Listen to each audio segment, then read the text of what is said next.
Hello friends, मेरा नाम नवजोत कौर है और आज मैं मैक्रो इकोनॉमिक के क्लास 12th के सबसे इम्पॉर्टेंट टॉपिक को डिस्कस करने जा रही हूँ, जिसका नाम है नेशनल इनकम। तो इस नेशनल इनकम को मैंने दो पार्ट्स में डिवाइड किया है। पार्ट 1 में मैं आपको बेसिक कॉन्सेप्ट्स के बारे में बताऊँगी। अगर आपको वो बेसिक कॉन्सेप्ट्स क्लियर होंगे तभी आप नेशनल इनकम की मेजरमेंट कर सकते हैं, जो कि इसका नेक्स्ट टॉपिक है, राइट। तो इसके फर्स्ट टॉपिक को ध्यान से समझना ज़रूरी है, क्योंकि अगर पार्ट 2 करना है यानी कि मेजरमेंट करनी है तो आपको बेसिक फंडास क्लियर होने चाहिए। तो ज़्यादा देर ना लगाते हुए मैं बेसिक फंडास की तरफ चलती हूँ। तो सबसे पहले नेशनल इनकम एक मैक्रो इकोनॉमिक कॉन्सेप्ट है। ध्यान दीजिएगा, मैक्रो इकोनॉमिक कॉन्सेप्ट। तो मैक्रो इकोनॉमिक कॉन्सेप्ट का मतलब क्या है कि ये पूरी इकोनॉमी की इनकम को कैलकुलेट करता है। तो दो कॉन्सेप्ट है। पिछले साल आप सबने माइक्रो इकोनॉमिक कॉन्सेप्ट पढ़े होंगे, तो अभी जो हम पढ़ेंगे वो मैक्रो है। माइक्रो और मैक्रो में बस इतना डिफरेंस है कि जो माइक्रो इकोनॉमिक कॉन्सेप्ट्स होते हैं वो इंडिविजुअल को स्टडी करते हैं, और जो मैक्रो इकोनॉमिक कॉन्सेप्ट्स होते हैं वो पूरी इकोनॉमी को स्टडी करते हैं, राइट। तो इसमें वेरियस एग्रीगेट्स हैं नेशनल इनकम के, जैसे कि GDP at MP, GDP at FC, NDP at MP, NDP at FC. बहुत सारे कंपोनेंट है। आपको इन सब की डेफिनेशन याद करनी पड़ेगी, लेकिन आपको ऐसा करने की ज़रूरत नहीं है।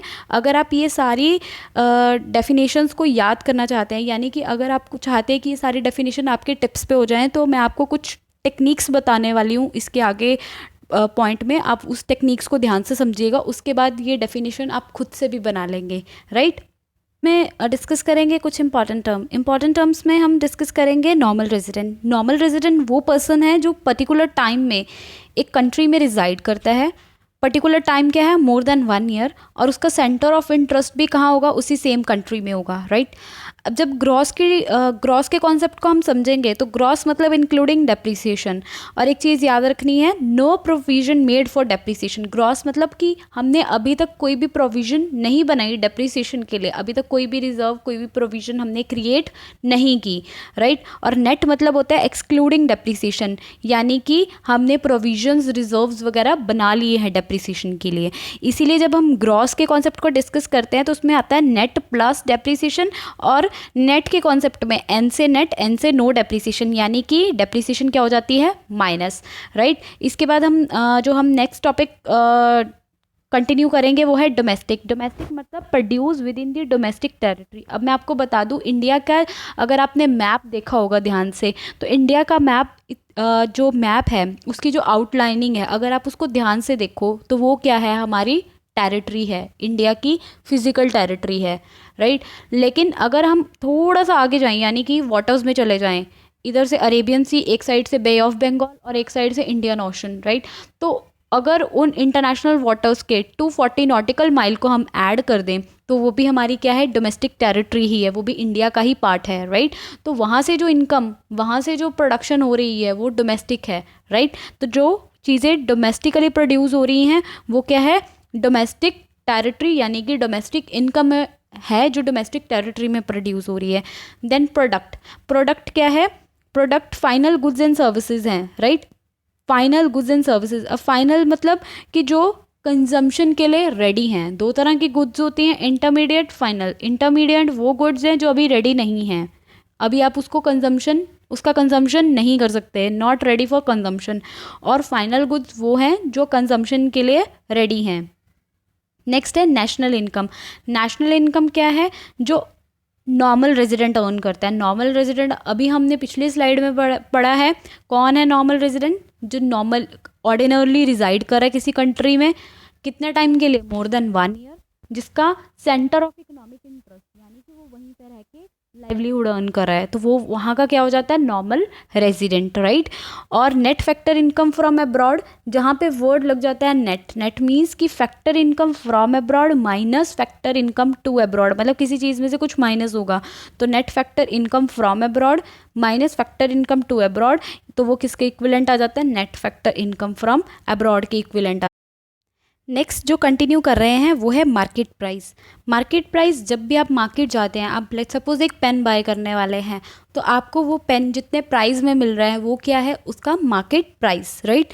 इसके बाद क्या है? Factor price. फैक्टर प्राइस या फैक्टर कॉस्ट क्या होता है, राइट। फैक्टर कॉस्ट वो कॉस्ट है जिसमें रेंट, वेजेस, सैलरी, प्रॉफिट और इंटरेस्ट इंक्लूडेड होता है, राइट। तो अगर मार्केट प्राइस को आपको कैलकुलेट करना है तो पहले तो फैक्टर कॉस्ट को ले लीजिए, उसके बाद हम दो कंपोनेंट लेंगे, indirect taxes and subsidies. Indirect taxes और सब्सिडीज अगर हम कैलकुलेट करते हैं तो पहले हम निकालते हैं net indirect taxes. Indirect taxes में से अगर हम सब्सिडीज़ को माइनस करते हैं तो हमारे पास क्या आ जाता है, नेट इनडायरेक्ट टैक्सेस। तो उस अगर नेट इनडायरेक्ट टैक्सेस को हम ऐड कर देते हैं तो वो क्या बन जाता है, market price, right. Factor cost और मार्केट प्राइस में सिर्फ एक ही चीज़ का डिफरेंस है, वो क्या है, नेट इनडायरेक्ट टैक्सेस। अगर मैं फैक्टर कॉस्ट में नेट इनडायरेक्ट टैक्सेस ऐड कर दूं तो वो बन जाएगा मार्केट प्राइस, और साइमल्टेनियसली अगर मैं मार्केट प्राइस में नेट इनडायरेक्ट टैक्सेस माइनस कर दूं तो वो क्या कहलाएगा, फैक्टर कॉस्ट।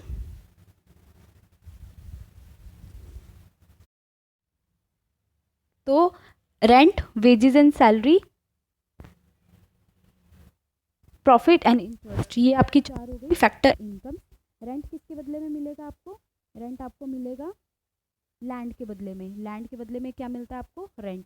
इसके बाद है wages and salary. Wages and salary क्यों देते हैं, राइट। वेजेस एंड सैलरी किसी लेबरर या किसी एम्प्लॉयड पर्सन को वेजेस एंड सैलरी मिलती है। प्रॉफिट किसको मिलता है, प्रॉफिट वो पर्सन जो बिजनेस में टाइम दे रहा है, एफर्ट्स दे रहा है, यानी कि एंटरप्रेन्योर, राइट। और इंटरेस्ट किस पे मिलता है, हमारी कैपिटल पे। जो एक एंटरप्रेन्योर अपने बिजनेस में एक कैपिटल इन्वेस्ट कर रहा है उसको बदले में उसके लिए क्या मिलता है, इंटरेस्ट, राइट। तो ये चार फैक्टर ऑफ इनकम आपको नहीं भूलनी इकोनॉमिक्स के लिए जब तक आप मैक्रो इकोनॉमिक्स पढ़ रहे हैं, राइट। इसके बाद मैंने एक डेफिनेशन का डेमो आपके लिए बनाया है। अगर आप ध्यान से देखेंगे तो कुछ नहीं किया, जितने भी कॉन्सेप्ट है सबको मिला दिया है, राइट। तो GDP at MP, G gross याद करो, इंक्लूडिंग डेप्रिसिएशन, राइट। ग्रॉस मतलब इंक्लूडिंग डेप्रिसिएशन। अब इसमें डी मतलब डोमेस्टिक, यानी कि ऐसी गुड्स जो डोमेस्टिक टेरिटरी के अंदर प्रोड्यूस हो रही हैं। और प्रोडक्ट मैंने आपको बताई है कि जो फाइनल गुड्स एंड सर्विसेज हैं, राइट। और मार्केट प्राइस मैंने आपको बताया है factor cost plus net indirect taxes. अगर आपको पिछले सारी स्लाइड्स याद हो गई हैं तो आपके लिए डेफिनेशन बनाना बाएं हाथ का खेल है, राइट। तो market value of all goods and services produce in the domestic territory of a country during an accounting period, right. आपको ये चीज़ नहीं भूलनी, ड्यूरिंग एन अकाउंटिंग पीरियड, ये चीज़ आपको खुद से लगानी पड़ेगी। और आप एक वर्ड और ऐड कर सकते हैं, इंक्लूडिंग डेप्रीसिएशन। फैक्टर कॉस्ट मैंने आपको बताया चार फैक्टर इनकम्स हैं, तो उन्होंने यही चीज़ बोली है, sum total of all factor income. हमने पिछले स्लाइड में ही डिस्कस की है चार factor income. Received with in the domestic territory, again D है तो domestic territory of a country during an accounting period. और इसमें क्या होगा, इंक्लूडिंग डेप्रीसिएशन। अगर ये नेट कॉन्सेप्ट होता तो हम वर्ड क्या लगाते, एक्सक्लूडिंग डेप्रीसिएशन। अगर ये डोमेस्टिक की जगह क्या होता, नेशनल, तो नेशनल के लिए हम क्या लगाते, earned by normal resident, earned by normal resident, right. और प्रोडक्ट तो आपको पता ही है, प्रोड्यूस्ड बाय नॉर्मल रेजिडेंट या earned by normal resident. Next slide की तरफ चलते हैं। तो नेक्स्ट, अभी हमने पिछली स्लाइड में जो हमने जीडीपी को कॉन्सेप्ट पढ़ा, GDP at MP, GDP at FC. अब जो दो कॉन्सेप्ट मैं आपको बताने जा रही हूँ वो है एनडीपी एफसी और एनएनपी एफसी। इन दोनों में अब पहले डी मतलब डोमेस्टिक, एन मतलब नेशनल। तो यहीं पे डिफरेंस क्लियर हो जाता है कि ये डोमेस्टिक इनकम की बात कर रहा है, ये नेशनल इनकम की बात कर रहा है। एफसी यानी कि फैक्टर कॉस्ट। हमेशा जो भी डोमेस्टिक इनकम होती है और नेशनल इनकम होती है वो हमेशा फैक्टर कॉस्ट पे कैलकुलेट होती है, कभी भी मार्केट प्राइस पे कैलकुलेट नहीं होती, वो हमेशा फैक्टर कॉस्ट पे होती है। तो इसीलिए एनडीपी एट एफसी और एनएनपी एफसी को ही हम डोमेस्टिक इनकम और नेशनल इनकम का नाम लेते हैं।